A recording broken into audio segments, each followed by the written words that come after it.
최근 이집트가 장난감 코너에 온 어린아이 마냥 한국에게서 눈을 떼지 못하고 있습니다. 우리는 이집트 하면 피라미드, 스핑크스 등의 고대 문명을 떠올리는데요. 이는 코로나 이전까지 천연가스에 버금가는 관광 수익을 올리고 있었으며 이집트 내에서도 문화에 대한 자부심이 대단합니다. 이런 이집트가 한국의 고도화된 무기와 인프라를 사겠다며 하루가 멀다 하고 러브콜을 보내고 있는데요. 특히 방산 무기에 관심이 많아 올해 초 K9 자주포를 계약한 데 이어 K2 흑표, FA50, KA1 웅비까지 노리고 있으며 이젠 사회 인프라인 원전과 전철마저 프랑스와 중국을 제치고 한국에게 프로젝트를 맡기고 있습니다. 특히 전철은 향후 행정수도 지하철 계약까지 이어질 가능성이 있어 나름철도 부심이 있는 중국이 한국에 밀리는 수모를 겪자 중국에서는 사업에 해방 놓지 말라며 분개하고 있는데요. 한번 자세히 알아보겠습니다. 지난 8월 카이는 방산업체 방위사업청 공군으로 구성된 방산 수출팀을 꾸려 영국, 폴란드, 이집트에 걸친 FA50 수출 마케팅 일정을 소화했습니다. 특히 피라미드 위에서 펼쳐진 에어쇼는 그야말로 장관이었죠. 아프리카 중동을 통틀어 최대 군사 강국으로 손꼽히는 이집트는 훈련기와 전투기를 교체할 계획이 있었는데요. 올해 초 성사된 K9 자주포 수출 계약 이전부터 FA50 수출과 현지 공동생산 방안을 협의해왔습니다.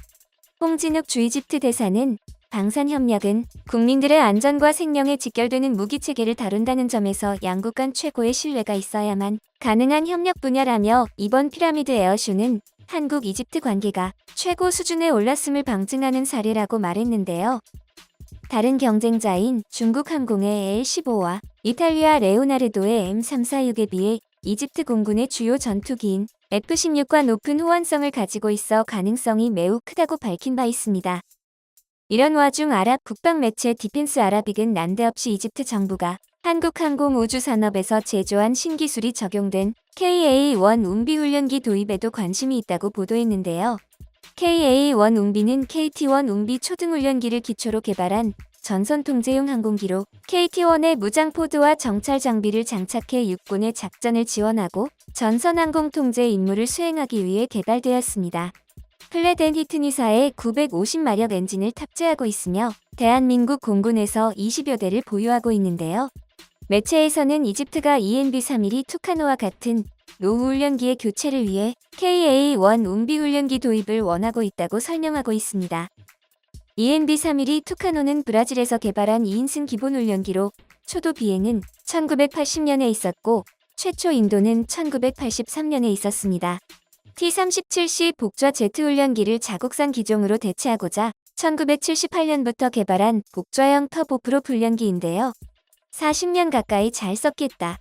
FA-50, T-50 골든이글을 도입하는 김에 훈련 기체까지 한국산으로 전부 교체하려는 계획으로 보입니다.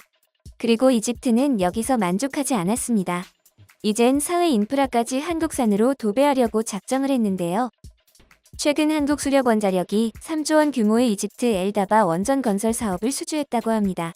이집트 엘다바 원전 사업은 JSCAS-이사가 2017년 이집트 원자력청에서 수주해 1200메가와트급 원전 4기를 카이로 북서쪽 엘다바에 건설하는 총 300억 달러 규모의 사업입니다. 한수원은 이번 계약으로 엘다바 원전 사업에서 80여 개 건물과 구조물을 건설하고 기자재를 공급하는데요. 원전 보조시설인 터빈 건물과 이와 연관된 환경설비, 가스설비, 냉동기 수처리기 등 5개 구조물 등을 지으며 사업기간은 내년 8월 시작해 오는 2029년까지라고 합니다. 이러한 대규모 원전 사업 수주는 2009년 아랍에미리트, 다라카 원전 이후 13년 만의 성과인데요. 중동에 이어 아프리카 원전 시장에 처음 진입한 것으로 사업이 잘 마무리되면 앞으로 체코, 폴란드 등이 발주하는 사업 수주에도 긍정적으로 작용할 것으로 보이고 있습니다. 원전업계 전문가들은 이번 수주 성공 원인을 세계 최저 수준의 건설 단가와 아랍에미리트 사막에 원전을 성공적으로 건설한 경험을 꼽았습니다.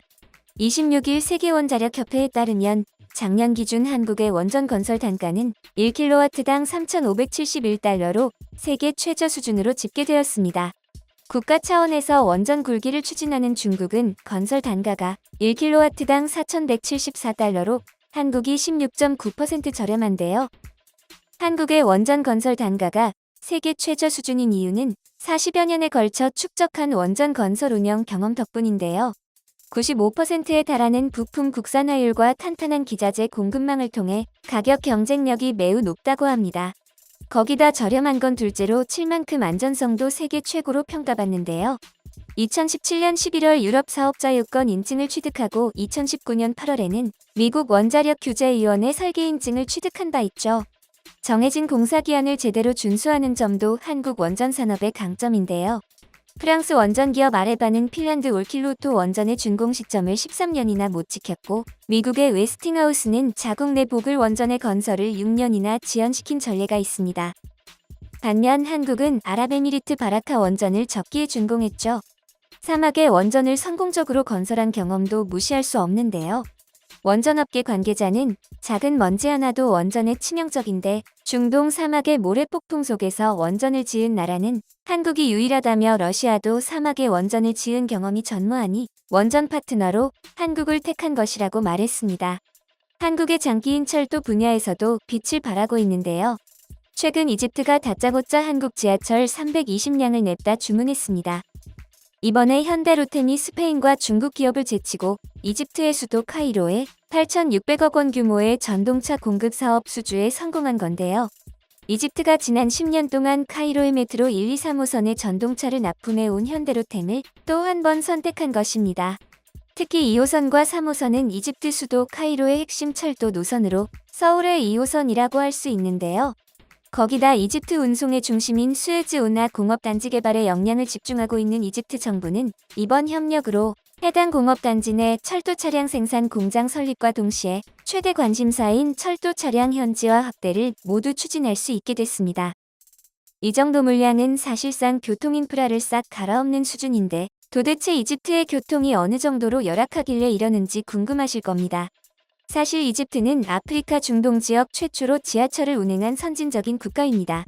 고대 문명의 발상지인 만큼 잘 정비된 교통 인프라를 보유 중일 것 같지만 현실은 그렇지도 않은데요. 노후화된 지하철 문제로 잊을만 하면 사고가 터져 손실이 이만저만이 아니죠.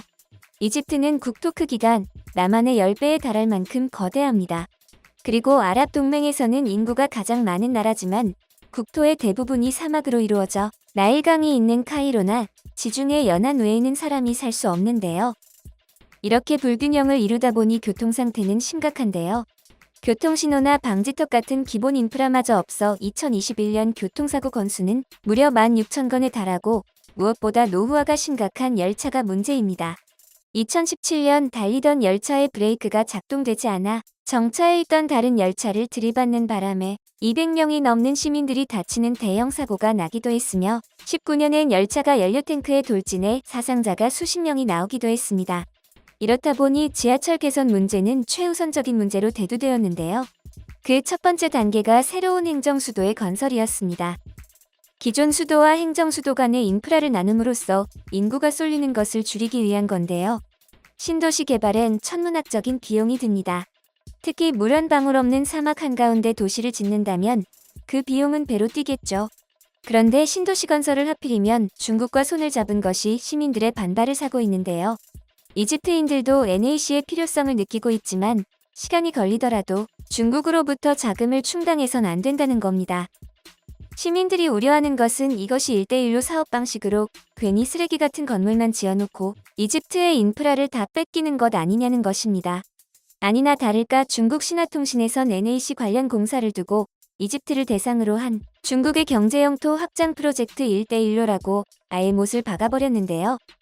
이대로 가다간 중국 1대1로 사업 때문에 생긴 막대한 빚이 이집트 국고를 탈탈 털어먹을 뿐만 아니라 중국산 쿠크다스 건물과 깡통 열차로 도배되며 나라가 망할 상황.